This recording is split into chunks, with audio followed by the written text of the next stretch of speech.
Buenas. Bueno, el segundo día de esta semana, el tratamiento, lo que vamos a charlar hoy es lo ética y las decisiones sobre pacientes en fin de vida o con fin de vida porque no entra en criterio para poder ser internado, o el acompañamiento que podemos dar a los pacientes en los domicilios. La clase de hoy la va a dar Vicky Rey. Gracias, Vicky, por tu tiempo y por acompañarnos. Bueno, la verdad que gracias a ustedes, Sin, por todo este laburo que están haciendo. Espero que se esté compartiendo bien la imagen. ¿Se comparte bien? Perfecta, Vicky. Genial. Bueno, la idea de hablar hoy, más que de ética, era compartir con todo el equipo una preocupación que surgió al principio cuando empezábamos, allá en marzo, cuando empezábamos a ver cómo nos íbamos a parar como hospital frente a esta pandemia. Una de las cosas que surgía como que nos asustaba mucho era si la demanda nos sobrepasaba y los recursos de terapias de soporte vital eran lo suficientemente limitados como para tener que decir no cuando hubiésemos querido decir sí. Y lo que eso implicaba para nosotros como equipo de salud y la angustia que eso nos producía fue lo que nos motivó para empezar a participar de webinars de gente de otros países, sobre todo nutriéndonos de sus experiencias, de sus errores y de sus aciertos, y tratar de construir un proceso de toma de decisiones que esté fundamentado en algo. No podemos mirarlo de otra manera que no sea primero desde bases ético-legales y después desde todo lo científico protocolar que también vamos a hablar un poquito de todo eso. Empiezo, la verdad que más que el título, vieron que puse al principio estas veces, aliviar a menudo y consolar siempre. Porque creo que mucho del miedo que se nos apoderó o nos embarga, inclusive hoy, es pensar, por todo esto que escuchamos, que son las terapias de soporte vital el fin, cuando en realidad no son más que un recurso. Entender que nuestro ser médicos, nuestro ser personal de la salud, implica límites. Tenemos límites que ya los teníamos antes de la pandemia, ¿no? La verdad es que hablábamos ayer con el grupo de ayer, uno de los paradigmas como más aguerridos es el de curar, ¿no? Cuando en realidad no siempre podemos curar, y eso es lo más frecuente. Entonces, no centrarnos en lo que no podemos hacer y ver lo que sí podemos hacer a través de las capacitaciones, ¿no? De informarnos, eso nos va a quitar mucho el miedo. Entonces, desde esta mirada más ética, empiezo a hablar de cómo evaluamos la necesidad de los cuidados intensivos. Desde una mirada ética, el primer principio al que hacen referencia todos los autores es la proporcionalidad terapéutica. Y nombramos o definimos una medida de soporte vital proporcionada, aquella que demuestre ser adecuada en una situación clínica determinada con un objetivo puntual, que es el de recuperar la salud. Y esta proporcionalidad terapéutica va a tener aspectos objetivos que son de índole médico-técnicas, donde el médico va a tener que evaluar la adecuación de los recursos en cada situación particular de un paciente, y los subjetivos, que son aquellos factores inherentes al paciente acompañado de su familia valorando estas intervenciones. Por otro lado, otro de los principios que tenemos que tener en cuenta en cuanto a la evaluación de la necesidad de un cuidado intensivo es la autonomía, y la autonomía, si bien sea la justicia con una mirada comunitaria, va a prevalecer por sobre la autonomía en este momento particular. Obviamente la racionalización de los recursos, y ya vamos a ver en la próxima diapositiva que no va a existir justicia ni equidad si no podemos informar de manera clara y certera y transparente estas decisiones, tanto hacia adentro del hospital como hacia afuera. También, como toda crisis, esta es una oportunidad, ¿no? Como toda crisis, así que irrumpe en nuestra vida y nos agarra como desprevenidos, es una oportunidad para ver qué medicina queremos, ¿no? Si nos vamos a seguir centrando en una medicina curativa, ayer decíamos, no, bueno, si no podemos curar, si no puede entrar en UTI, si no podemos salvarlo, entre comillas, entonces no podemos hacer nada. Esto es una gran oportunidad para redescubrir que aliviar el sufrimiento, profundizar el cuidado cuando no se puede ser curado, cuando consolamos en la agonía o cuando intentamos que la muerte se transforme en compañía y con dignidad, todo esto también es seguir curando, ¿no? O sea, la curación no se acaba con el restablecimiento de la salud física, sino nada con el restablecimiento. La verdad que a veces nosotros lo manifestamos como esto, seguimos sanando. Cuando no podemos curar el cuerpo, sí podemos terminar de sanar otros aspectos que no dejan de ser un acto médico casi obligatorio, les diría. Entonces, si vemos cuáles son los valores y principios desde la ética que sí tienen que guiar nuestro proceso de toma de decisiones antes de adentrarnos en este proceso, el primero es la dignidad de las personas, ¿no? La dignidad es la asignación, nos define que la asignación de recursos tiene que estar siempre orientada en el respeto por la dignidad de una persona. Se trata de un valor en sí mismo, ¿no? El ser humano es portador de una singularidad y un valor propio, es único e irrepetible, y esto nos impide considerar otros criterios de asignación de recursos que se vinculan con cosas que son ajenas a esto, como por ejemplo la edad, o la valoración social, o la discapacidad, ¿no?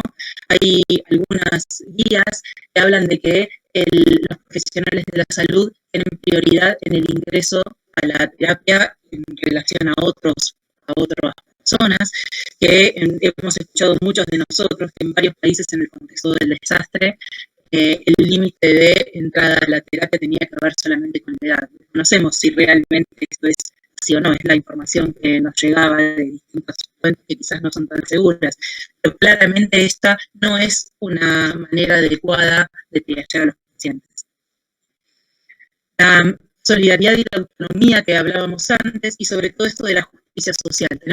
Si bien nosotros hacemos una medicina o intentamos hacer una medicina centrada en el paciente, en el contexto de una crisis, transformamos la medicina centrada en el paciente para volcarla a una medicina, a una transición conceptual de cuidados centrados en la comunidad. Entonces, va a haber momentos en que la autonomía se vea de una persona, se vea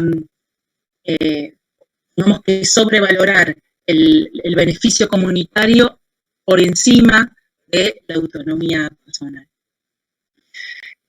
Bueno, esto que hablamos antes, no existe ni justicia ni equidad en la asignación de los recursos si no lo planteamos abiertamente y lo manifestamos abiertamente. No es algo que puede sucederse en un grupo. Esto lo tenemos que conocer todos, qué criterios vamos a utilizar y cómo los vamos a definir para saber si un paciente o no va a ser candidato a la asignación de un determinado recurso o no. Y para esto existen los triages, que en realidad lo que hacen es discriminar entre las personas afectadas y cómo vamos a distribuir esa prioridad. ¿Cómo cuidamos entonces en situaciones de crisis? Cuidamos priorizando el bien común por sobre la autonomía del paciente, maximizando el beneficio para el mayor número de personas, siendo responsables en la asignación de los recursos y no dejando de estar disponibles, ¿no? La accesibilidad del sistema sanitario tiene que ser una prioridad. Entonces, vamos a basar estos criterios con estas premisas, ¿no? De salvar la mayor cantidad de vidas y optimizando que la calidad de la sobrevida de esas vidas que salvemos en que debería ser libre de padecimientos y de secuelas. O sea que no solo importa el número total de vidas que salvemos, sino cómo puedan transitar su vida después. Cualquier persona, independientemente de su edad y de su padecimiento previo, tiene derecho a recibir asistencia sanitaria adecuada. La intensidad de esa asistencia sanitaria va a estar determinada según criterios objetivos y las expectativas de resolución con una buena calidad de vida y una buena capacidad funcional. Susana Ciruzzi, que es una abogada muy generosa que me facilitó, que trabaja en los comités de bioética de la Asociación Argentina de Bioética y en el Garraham. La verdad que fue muy generosa y estuvo produciendo un montón en esta cuarentena, y esto la verdad que me pareció que ordenaba bastante, ¿no? Por un lado, tenemos estos aspectos, estos parámetros que tenemos que tener en cuenta en verde: indicación médica, la mejor chance pronóstica, la proporcionalidad de las medidas terapéuticas, esto que hablábamos al principio, de que sean proporcionales con lo que quiero obtener, el recurso con la situación particular del paciente, la información que le damos permanentemente al paciente y la familia, averiguar o disponer de directivas o voluntades anticipadas, compartir nuestras decisiones. No tenemos que transitar esto como personal de salud solo, no es el médico a cargo el que tiene que definir esta situación, ¿no? Este proceso de toma de decisiones es un proceso y debe ser compartido, lo vamos a repetir en varios momentos. Y volvemos a definir esto, ¿no? Ni la edad, ni la discapacidad, ni la etnia, ni las creencias religiosas, ni el estatus económico ni social definen la asignación de recursos en ningún momento. Entonces, estos parámetros van a encontrar solidez en estas otras, difícil que es dar la charla sin ver, ¿no? No me sale el mouse. En estas otras, en el cuadro azul, donde son claramente estas herramientas médico-técnicas que tenemos que evaluar para poder eventualmente definir si este paciente va a acceder a un determinado recurso vital o si por su irreversibilidad, desproporcionalidad, futilidad o porque el mismo paciente lo rechace, debemos adecuar el esfuerzo terapéutico y sostener el tratamiento del confort sintomático. En una situación, uno no siempre en la crisis, los recursos escasean, pero nos tenemos que preparar por si esto sucede. Y si existiera que en algún momento nos faltan los recursos de soporte vital para asistir a toda la demanda, entonces los principios siguen siendo los mismos.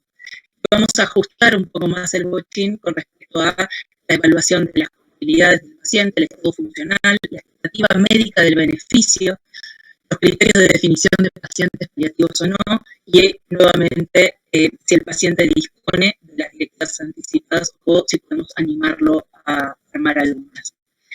Esto van a ver que no está fundado en lo que al médico le parece o a un grupo de médicos le parece, sino que vamos a intentar dar mano a herramientas objetivas como escalas, scores, tablas validadas que nos pueden ayudar a definir técnicamente con herramientas objetivas el estatus de este paciente. Este proceso de toma de decisiones, una vez que el límite se debe establecer en el contexto de la escasez de recursos, tiene que ser documentado y comunicado. Esto de la interdisciplinaridad, vuelvo a repetir. En algún momento, alguien en una de estas reuniones que teníamos en marzo, embargado por el miedo, hablaba de vamos a estar solos decidiendo sobre si este paciente vive o muere, si este paciente recibe o no una medida de soporte vital, un respirador en ese momento era. No estamos solos, no tenemos que estar solos. La verdad es que los comités uno debería poder recurrir al comité de bioética y ser el comité de bioética quien toma finalmente esta decisión. Como nosotros no disponemos de uno, y si bien en Neuquén sí disponemos de uno, pero la comunicación fluida es más compleja, o no está tan accesible, no es compleja, no es tan accesible.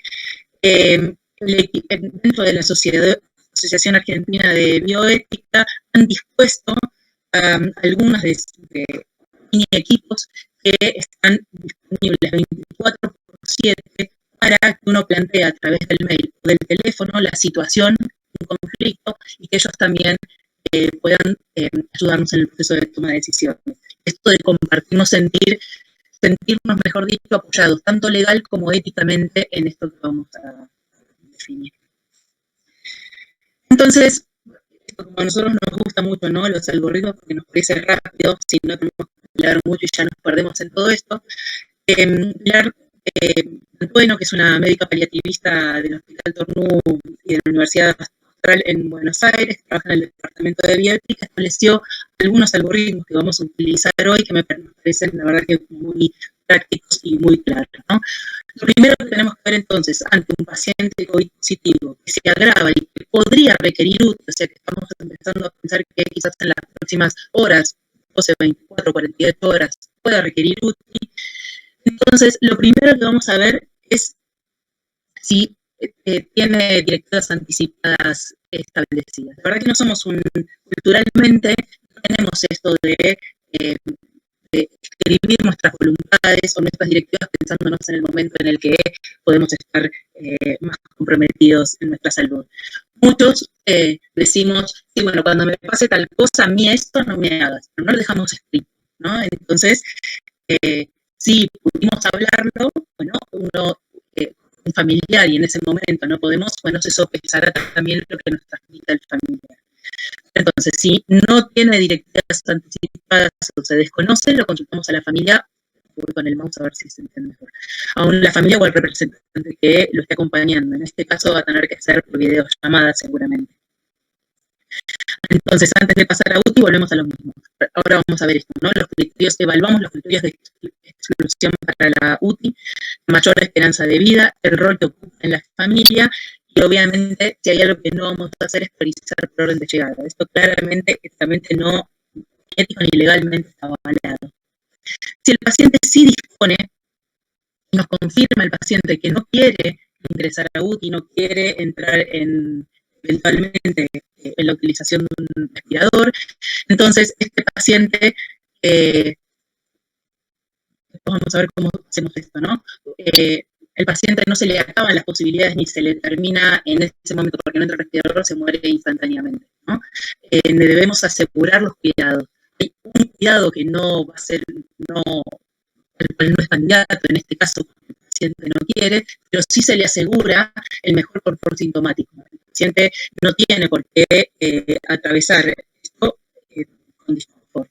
Entonces, sostenemos entonces el confort sintomático, la contención y la comunicación con el paciente y la familia. Si eventualmente los síntomas fueran refractarios, entonces sí utilizaríamos la sedación paliativa, ya que no podemos, en este caso, que no va a utilizar una medida de soporte vital que nos ayude a transitar si fuera de hipoxemia la causante de muchos de sus síntomas, requeriríamos entonces disminuir el nivel de conciencia para que no transite estos sufrimientos. En aquellos pacientes que después de, estoy en el azul de nuevo, ¿no?, que no calificaron para la UTI, entonces realizamos lo mismo que el paciente, vamos al mismo diálogo, ¿no?, los cuidados paliativos al mismo paciente que decidió no ingresar. Entonces hablábamos de las directivas anticipadas, y como les decía, no somos una comunidad,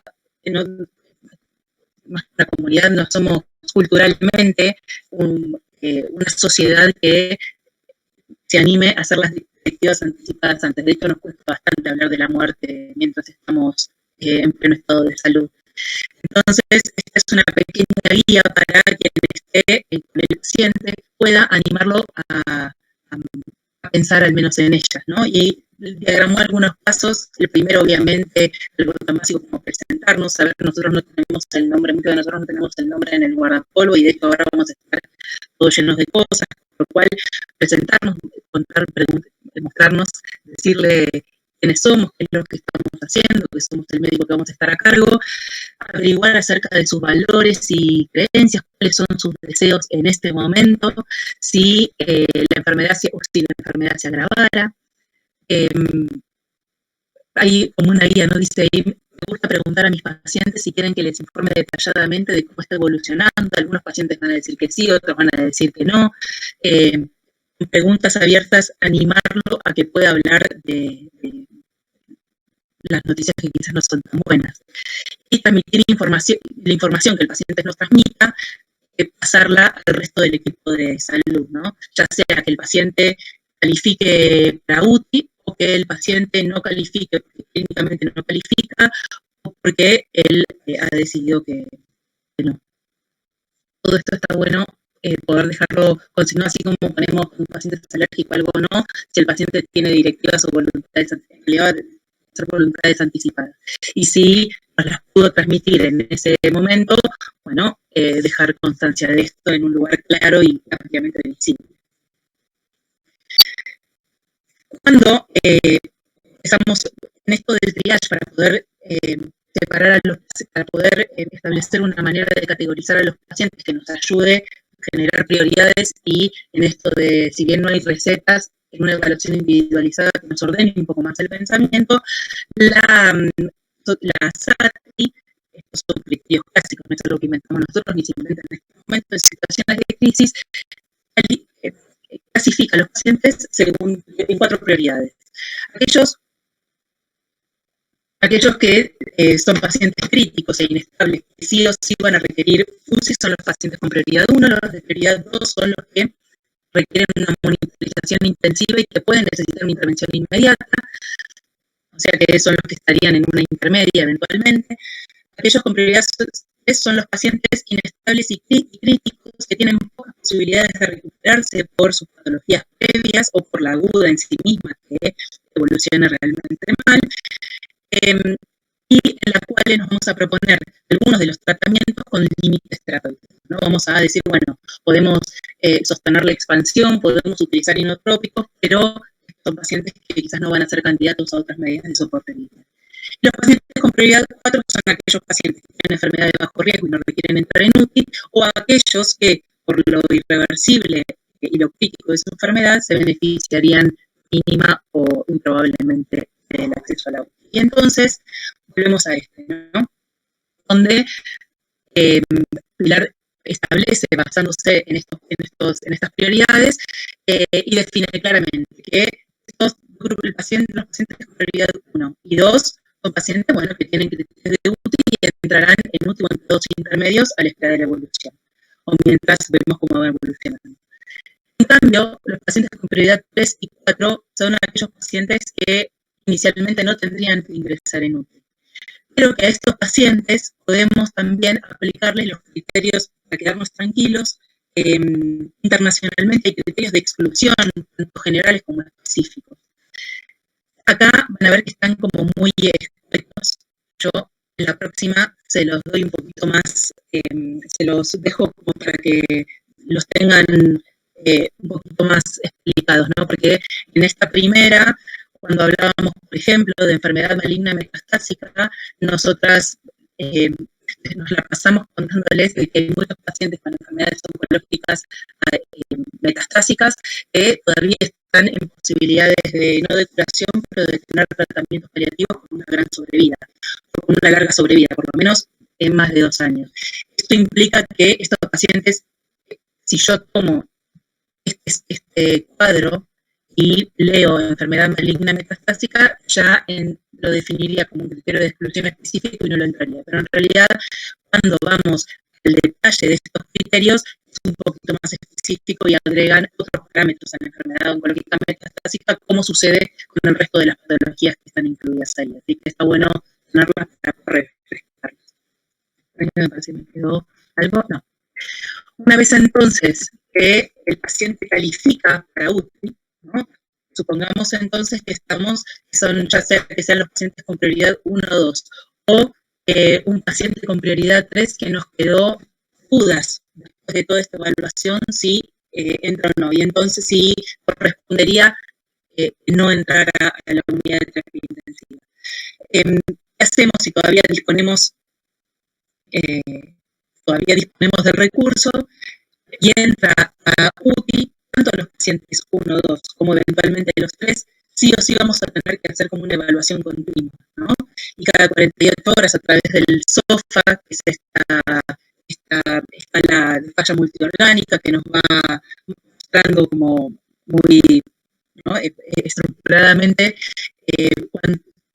cómo van mejorando, es decir, cómo van evolucionando las insuficiencias orgánicas que puedan desarrollarse en el paciente. Vamos a definir entonces complicaciones con mala evolución si el SOFA va en aumento, y esto entonces nos daría entra y él lo llama como un tiempo de prueba, y si la cosa no anda, entonces volvemos a calificar al paciente dentro de la limitación del esfuerzo terapéutico, un recurso poco proporcionado, y entonces ofreceríamos los cuidados de soporte.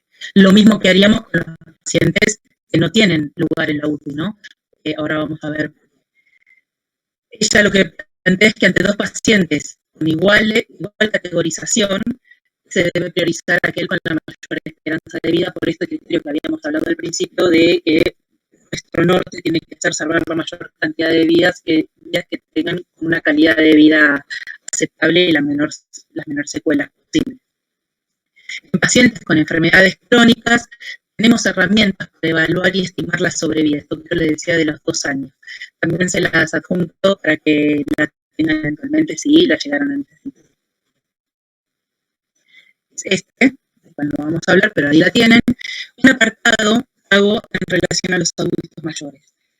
A todo lo que evaluamos en el resto, o sea, no solamente estos criterios de ingreso o egreso que son más rígidos y estructurados, en los adultos mayores tenemos que evaluar la fragilidad, las comorbilidades. Solo el hecho, ya dijimos que la edad en sí misma no es un criterio de exclusión. Entonces, valoramos su capacidad funcional, la expectativa de vida, y tenemos que familiarizarnos con algunos scores geriátricos. Es por esto que tenemos que hacer todo este proceso deliberativo en conjunto, ¿no? Multidisciplinariamente o multiprofesionalmente. A nosotros es mucho más fácil. Todos los pacientes que entren vamos a tener acceso al médico de cabecera, que lo ha visto en algún momento. Así que tenemos que entrar una vez inicialmente cuando el paciente entra, antes de esperar que se explique, ya deberíamos comenzarlo y empezar a pensar en esto como un proceso y ya tener definidas algunas pautas inicialmente, ¿no? Como siempre, la evaluación es individualizada, esto no de contactar a los profesionales de asistencia previa del paciente, y cuanto precoz sea toda esta evaluación, cuanto más precoz sea toda esta evaluación, más tranquilos nos vamos a quedar en pos de las decisiones que tenemos que tomar.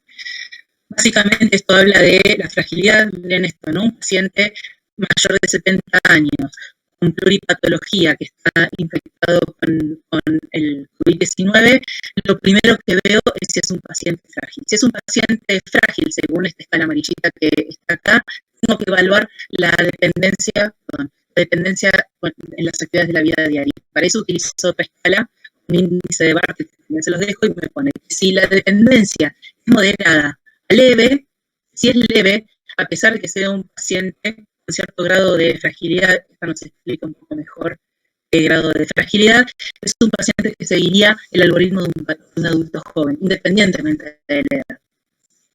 Nada, de nuevo, aspectos objetivos que nos ayudan en la toma de decisiones. Una vez entonces que el paciente ingresó a UCI, la evaluación regular nos ayuda a que sea multiprofesional.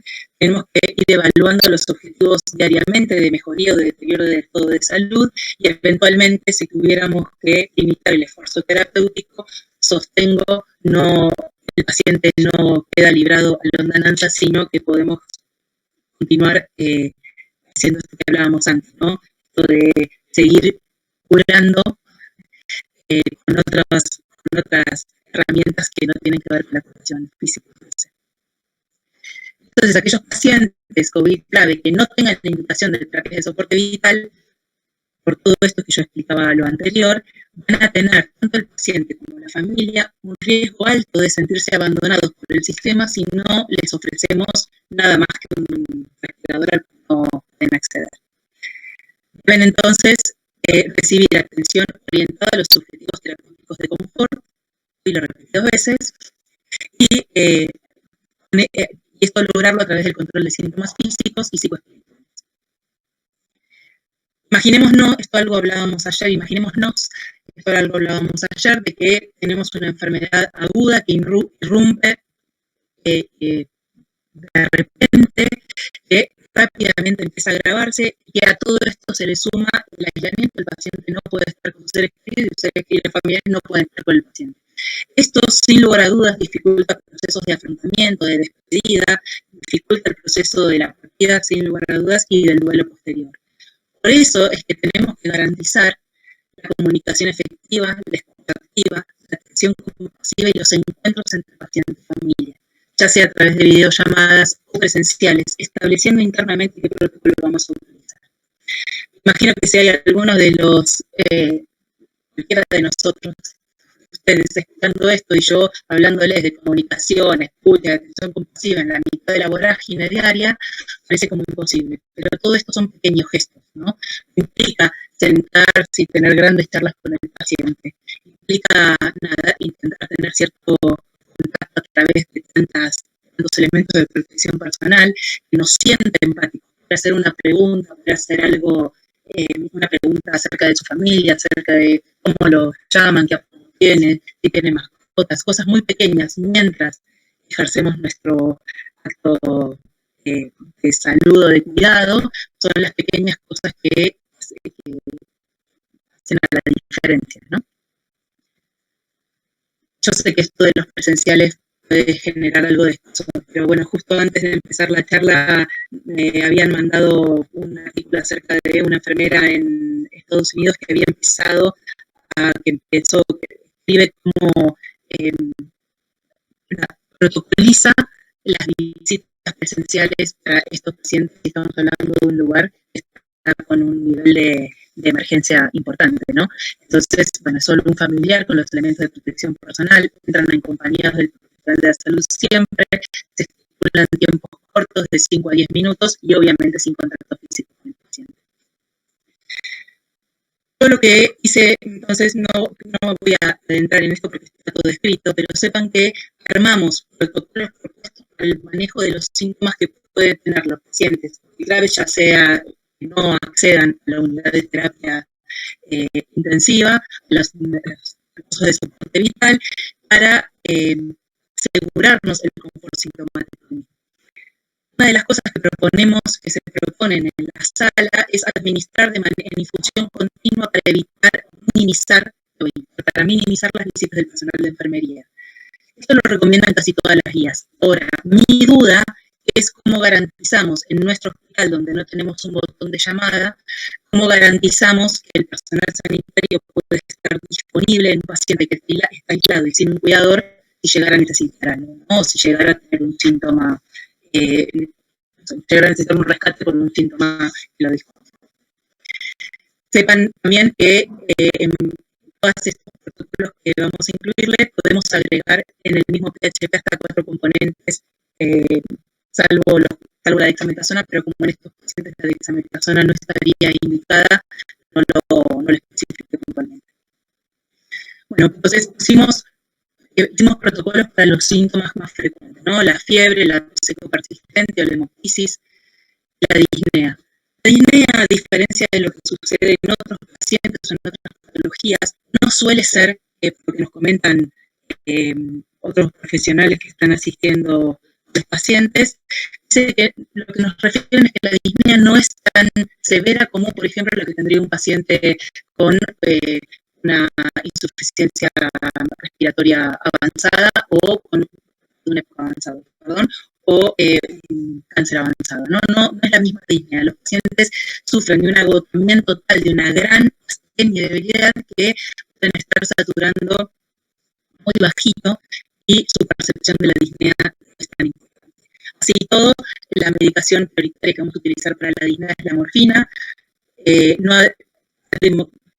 No aporta la sobrevida, con lo cual la vamos a utilizar en las dosis que requiere el paciente para el control de la disnea, tanto dosis fijas como en dosis de rescate.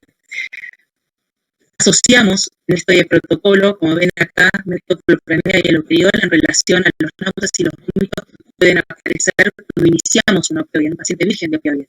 Siempre decimos uno u otro, siempre vamos a elegir de inicio la metoclopramida.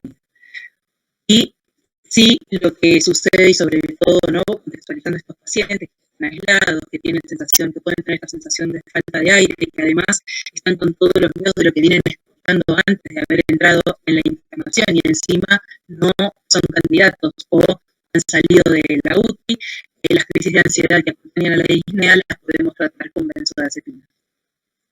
En el algoritmo de acá, al lado, sostengo y enfatizo la comunicación, permitirle al paciente que manifieste sus emociones, habilitarlo a hacer preguntas. Tenemos que sostener sí o sí una comunicación con la familia.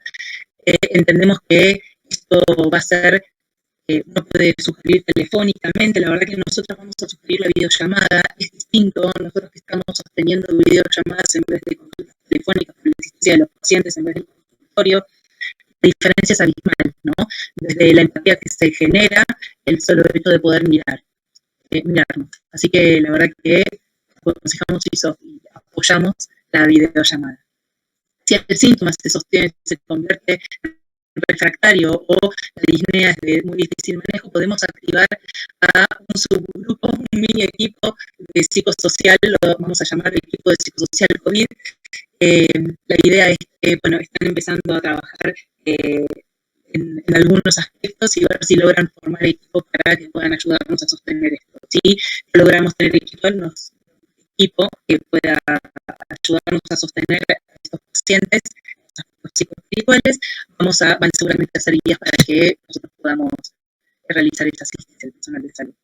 Si el síntoma se convierte en refractario, entonces deberíamos pensar en una terapia de sedación paliativa y siempre pueden comunicarse con el equipo, tanto al físico como al celular de la pasiva que está en la guardia.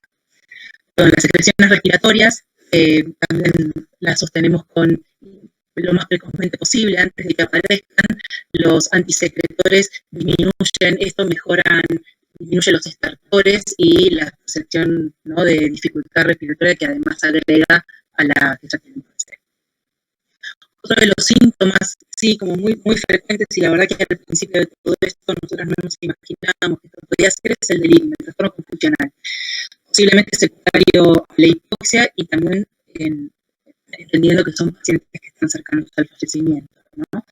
Así que establecimos un protocolo de manejo del delirium. Hacemos mucha fuerza en esto de evitar la contención física, mucho hincapié, evitar la contención física. La verdad que la contención física para los pacientes empeora el delirium. Lo que hay que hacer si el paciente está muy agitado y sobre todo entendiendo que va a estar sin familiares es ser más intensos en la administración de la medicación. Y esto recordar, ¿no? Vamos a obtener mejor respuesta si tratamos el trastorno confusional tempranamente.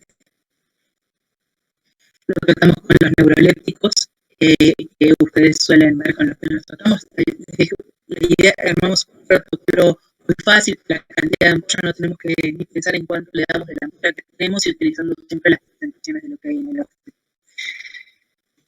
Si el paciente, tanto el trastorno confusional como la disnea, se convierten en síntomas que no podemos aliviar con la medicación o los propuestos, debemos utilizar entonces medicación para disminuir el nivel de conciencia y de esta manera aliviar el síntoma que les genera sufrimiento. Nosotros siempre vamos a hacer hincapié, la verdad que nunca haríamos una guía de terapia de sedación paliativa así como una receta, ¿no? Esto sigue siendo, requiere individualización, requiere que muchos profesionales puedan mirar al paciente para decidir que esto es así. Pero entendemos que en este momento la rapidez con la cual se suceden las cosas y la falta de recursos tanto profesional como de equipos de cuidados paliativos hacen que no tengamos que establecer, entre comillas, ciertas recetas para priorizar sobre todo el alivio del sufrimiento. Escribí ahí cómo hablar con el paciente y con los familiares acerca de esto, ¿no? Eso lo podemos ver, lo hablamos después para que no se haga tan largo, y la sedación paliativa siempre la vamos a realizar con una benzodiazepina. Yo les puse qué medicación, queda claro qué medicación sostenemos y qué medicación vamos a ir aumentando, como los opioides, ¿no? Y qué medicación, una vez que instauramos la terapia de sedación paliativa, podemos andar con los antibióticos, los antirretrovirales, la hepatina profiláctica y demás.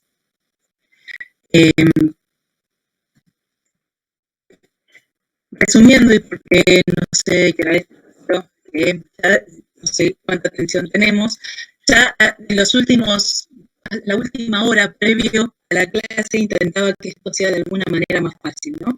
Y entonces Para resumir todo esto que hablamos, y si tenemos que tenerlo en un algoritmo que nos dé como algo más de claridad, entendemos que en el contexto de la paciente, de esta pandemia y la enfermedad, las personas con cualquier edad y con cualquier enfermedad de base tienen derecho a recibir asistencia sanitaria, y en esto estamos claramente de acuerdo. Requerimos entonces un análisis ético individualizado y en equipo, nunca solos, no tenemos por qué hacer esto solos. Este análisis tiene que ponderar los riesgos y las cargas, los beneficios y las posibilidades de respuesta de los distintos tratamientos.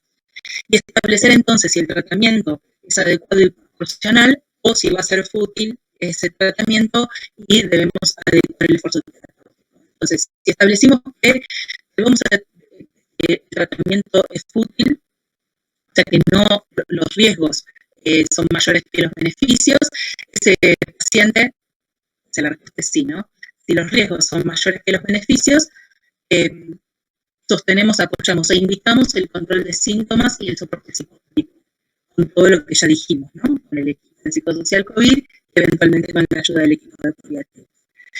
Si es dudosa, yo puedo eventualmente, no nos queda claro, y esto nos puede pasar un montón de veces, la indicación de si entra o si no entra, si esos tratamientos pueden no ser fútiles, entonces puedo hacer el time trial, evaluar si la respuesta del tratamiento y darle un alcance terapéutico. Si falla la respuesta, entonces volvemos al control de síntomas y al soporte psicológico. Ahora sí, obviamente no son considerados fútiles los tratamientos en nuestro análisis individualizado en equipo bajo estos fundamentos éticos, entonces el paciente pasará a la UTI, entendiendo también que la mortalidad de estos pacientes en UTI es muy alta. Espero haber sido clara en toda esta vorágine de situaciones, que se haya entendido el concepto de que seguimos haciendo cuando no podemos ofrecer, o sea, no podemos ofrecer lo que no tenemos, ¿no? Y eso no quiere decir que el paciente no pueda acceder a su derecho a una asistencia sanitaria. Y es entonces nuestro deber velar por lo que sí podemos hacer, que es el confort de los síntomas, el acompañamiento en la agonía y permitir que estos pacientes no fallezcan solos, ¿no? Y el acompañamiento sin lugar a dudas de la familia. Uy, sigo hablando. Bueno, ahí también. No sé si hay alguna pregunta o dudas. Vale. Buenísimo, Vicky, muy completo todo. Yo justo en esto de lo que vos decís que nos comparamos o vemos lo que ha pasado en otros lugares, y manejo de estos pacientes para acompañar en una etapa terminal, y la llevaban a cabo los médicos de familia. Viste que España tiene un modelo muy basado en atención primaria e incluso en los domicilios. Entonces, la verdad que recontra completo, porque es justo lo que veía también de las guías españolas. Es preciosa la clase, me encantó. Gracias, sí, gracias. Wow.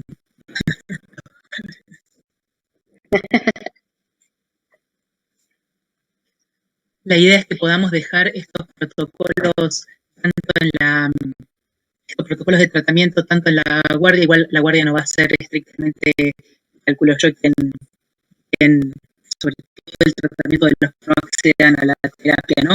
Pero bueno, la idea es dejar los protocolos, pasárselos a la gente de la clínica y a nuestros clínicos para que todos tengamos como la misma, ¿no? Un pie y no nos sintamos solos en esto de la toma de decisiones, ¿no?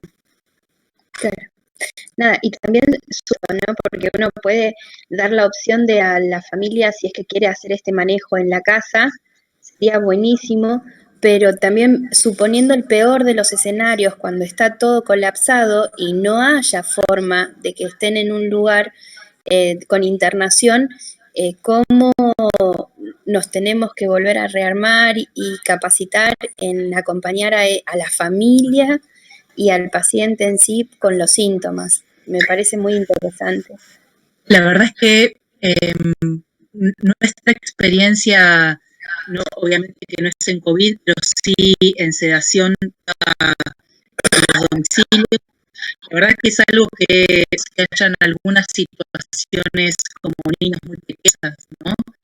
De lo contrario, niños pequeños, no muy pequeños, o familiares que no puedan cuidar. La verdad que la sedación es algo que se requiere sí o sí un contacto al menos telefónico 24/7.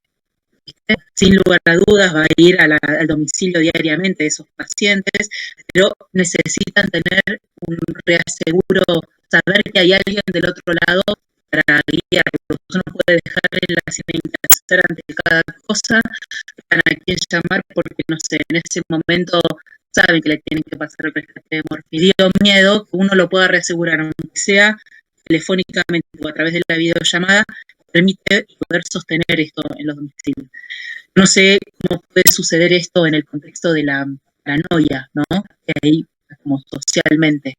La verdad que no me imagino esto en domicilio de esta manera.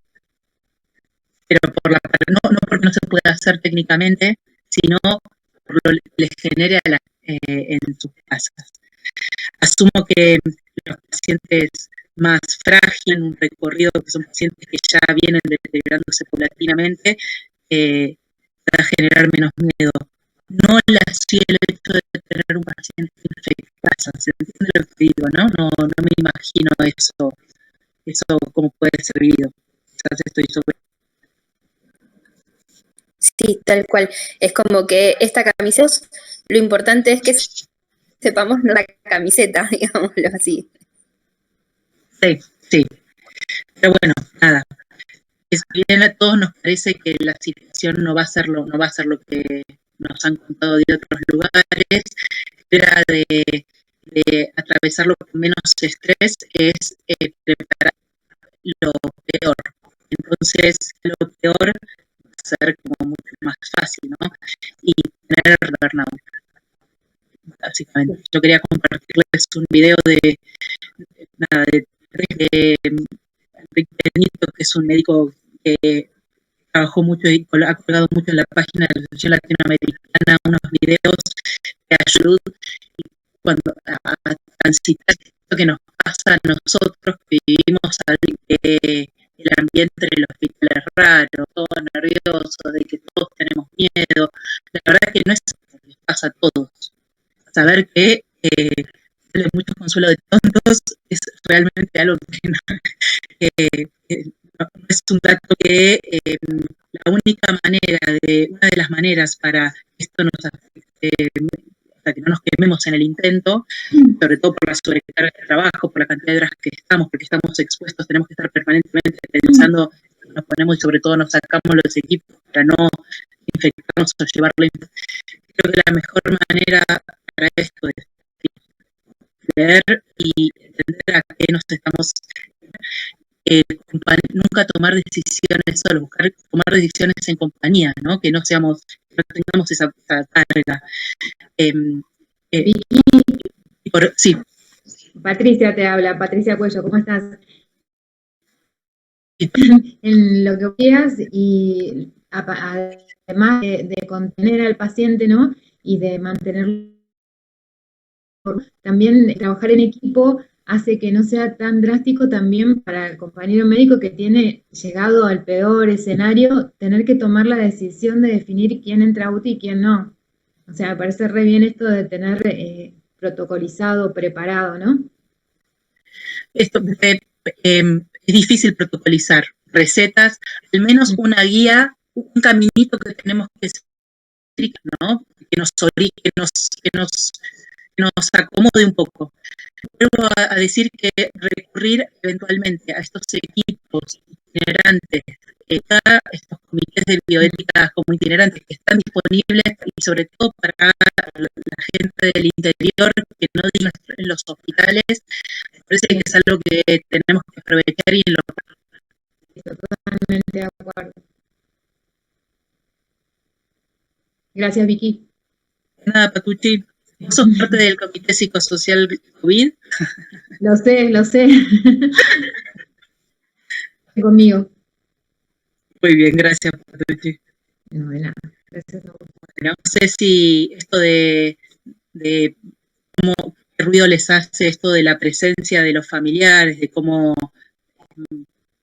quizás contarles algo que nos contaban los chicos de la clínica con respecto a los señoras fallecidos, el primer caso fallecido, ¿no? Si bien ellos recibían comunicaciones telefónicas eh, 2 veces por día y los mantenían informados de todo lo que venía sucediendo, la percepción de ellos al final en esto de poder haber visto el proceso de la partida, poder verla a ella una vez que había fallecido y el estigma social que tuvieron que atravesar, creo que es tiene como que enseñarnos cosas que flexibilizar, algo de lo que hablábamos ayer, ¿no?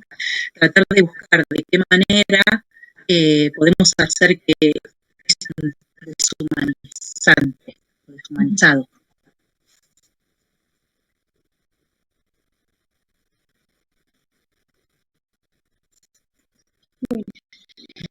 ¿Sabes compartir el video? No. Sí, está en YouTube, ¿ah? Que está en YouTube, en la esquina baja izquierda, de la izquierda de la pantalla, viste que tenés los iconos como para poder ver a todos los participantes, Sí. un signo de exclamación y 3 puntitos. Sí. ¿Sí? Bueno, cuando vos haces clic ahí, podés tener una opción que dice compartir un video de YouTube. Entonces copias el enlace ahí Sí. y ya se reproduce. Si no, como A vos ver si compartís la pantalla, podés compartir, digamos, alguna pestaña que sea de internet directamente.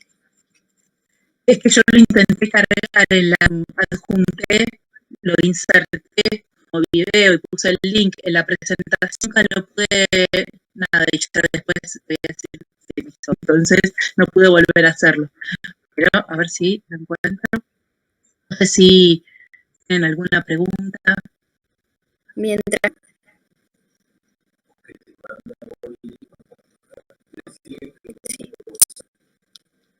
Sí. Ahí voy.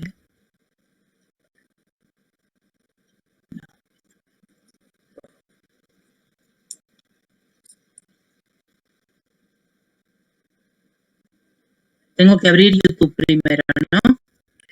El link y después lo podés compartir ahí en esta solapita. Sí, ya lo abro y ahí. Si no nos mandás el link, mándamelo por WhatsApp, que acá César lo piratea. Espérame, que ahí me parece más fácil que lo busco con el chat. ¿Se escucha? Yo aprovecho mientras. Perfecto. Dice, sí, re bien. Hola. Bueno, hola a todos. No, me parece re interesante todo lo que escuché. Digo, aprovecho todas las cosas que se van a aprender de este virus. Y pienso en esto de como a casa y la verdad que vamos a necesitar mucho acompañamiento. Me ocurre que las personas que estén en la casa, en su vida, va a ser muy difícil que la familia no se acerque y no lo toque y no quiera estar seria con cualquier otra enfermedad. Así que me parece que vamos bastante del equipo de paliativo, o sea, que tiene el hospital, para que nos hablar qué estrategias usar en estos. La verdad que no está total y absolutamente la idea es que esto también sea una unirnos, ¿viste? Para aprender algo en serio. La verdad que sí, ya lo encontré el link, así que ya lo estoy compartiendo. Se me resulta difícil hablar y hacer 2 cosas a la vez. Es complejo, ¿no? Espérame. Ya voy, Ceci. Sí, no. Pero si estaba Jorge también, no sé si está Jorge en línea. Sí, la vi. Lo mando a vos, sí. Dale. Ahí te lo mandé.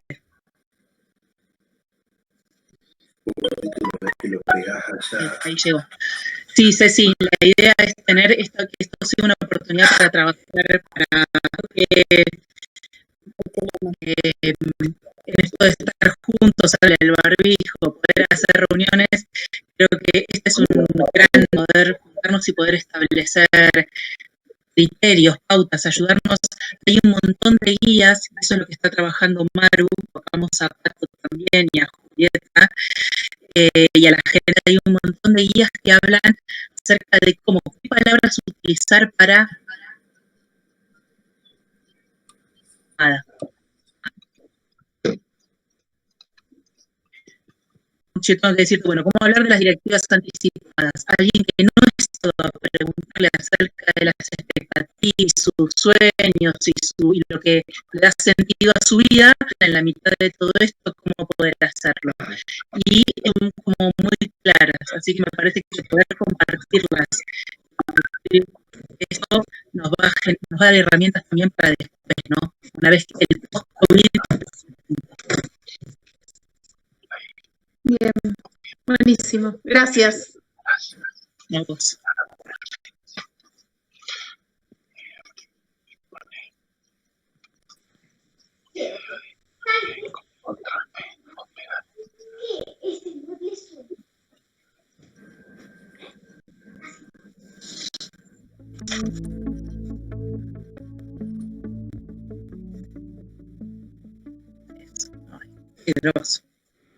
Bueno, recuerda cada mañana cuando te levantes que muchas personas se van a beneficiar de tu trabajo.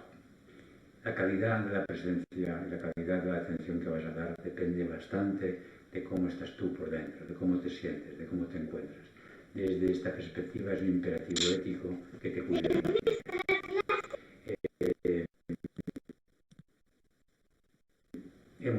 Repasando un poco lo que hemos dicho, recuerda que es importante aceptar tus emociones. Tienes derecho a sentirte como las situaciones te hacen sentir. Pero si puedes, intenta apoderarte de ellas, no dejes que ellas te arrastren. Toma conciencia, respira, intenta observarlas.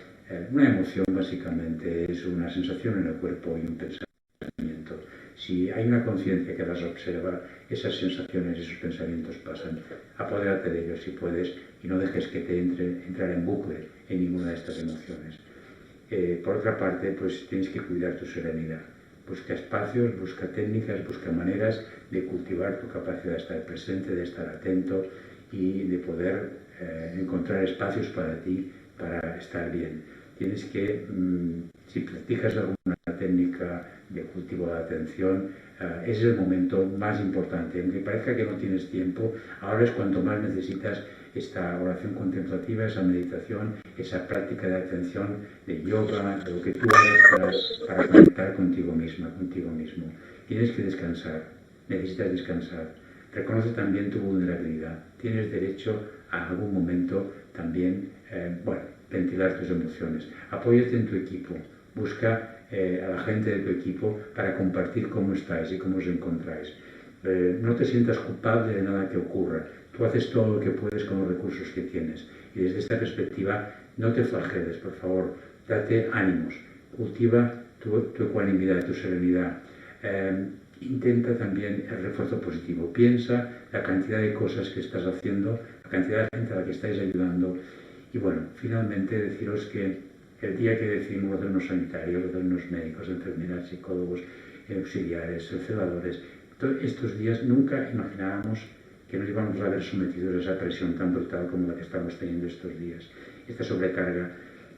Decir que es verdad que tenemos derecho a sentirnos abrumados, pero también os quiero decir que es una oportunidad para encontrar recursos en la profundidad de ti mismo que pueden ayudarte a trascender los límites habituales en los que te mueves. Trascender es atravesar y ascender, es a pasar a través de tus limitaciones para que encuentres recursos y oportunidades y habilidades que desconocías de ti mismo. Esto es crecer y esto es a lo que nos lleva a esta crisis, a aprender cosas de nosotros mismos que no sabíamos ni que teníamos y que van a quedar con nosotros para siempre.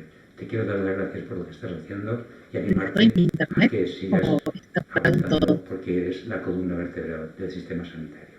Gracias.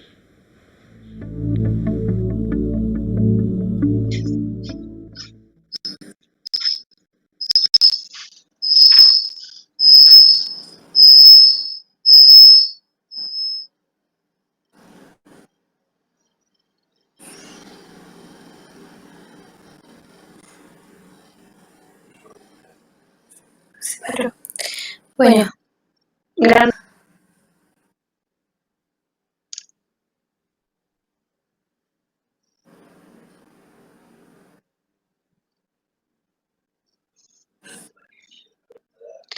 ¿alguien más quiere preguntar algo?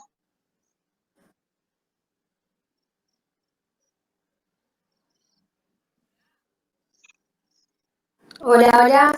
¿Se escucha? Sí, yo te escucho. ¿Se escucha? Bueno, no sé si alguien más tiene algo que aportar o alguna...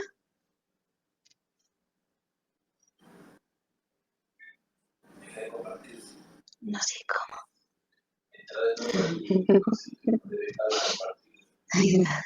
Escuchamos susurrar, Cintia.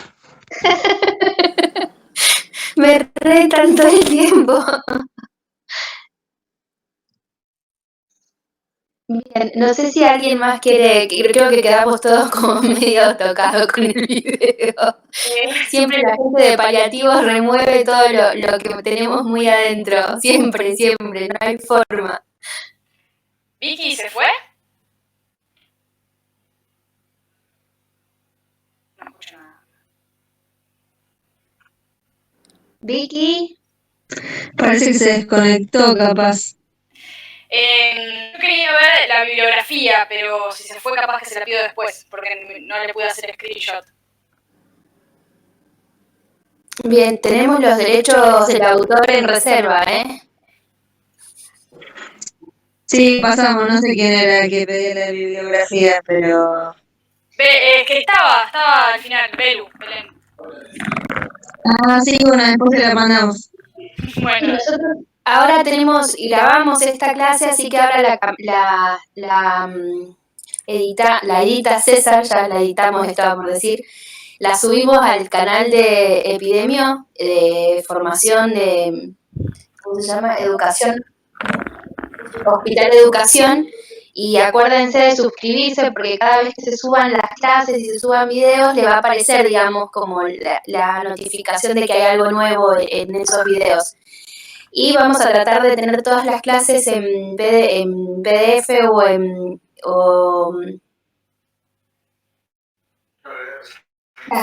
estas están buenísimas para hacer machetitos y tenerlos. Sí, buenísimo, sí. Bueno, creo que entonces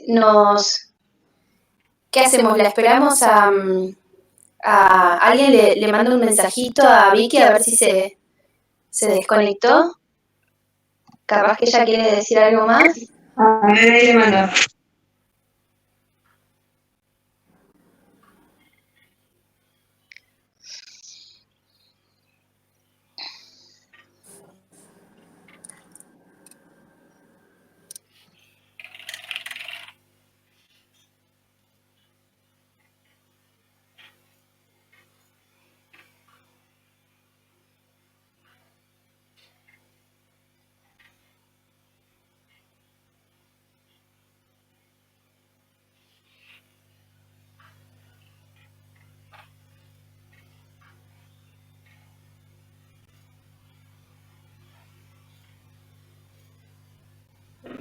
No dice que se le cayó internet a la casa, pero que bueno, no tiene nada más para agregar. Bueno, genial. Entonces, gracias a todos por haber participado y mañana nos vemos como para poder contar un poquito lo que es el consultorio de, no sé si, me parece que se les cayó a varios porque muchos se fueron abruptamente, incluida Noé John, que justo mañana ya tiene, no estás, ¿verdad? Sí, no está. Sí, yo estoy. ¿Querés contar lo que va a hacer mañana? Dale, mañana vamos a desarrollar un poco el concepto de atención diferenciada y después contar un poco ya la tarea que se está realizando tanto en centros de salud como a nivel hospitalario en el desdoble de la atención, como para también transmitir la tarea hecha. Genial. Y yo voy adelantando que ya tenemos algunas novedades con respecto a lo que es el alojamiento. Entonces robo unos 10 minutitos para hacer cómo lo vamos a... Perfecto. Bueno, nos vemos mañana y media. Besos a todos, gracias por estar. Chao, gracias. Gracias. Gracias. Gracias. Chao, descansen.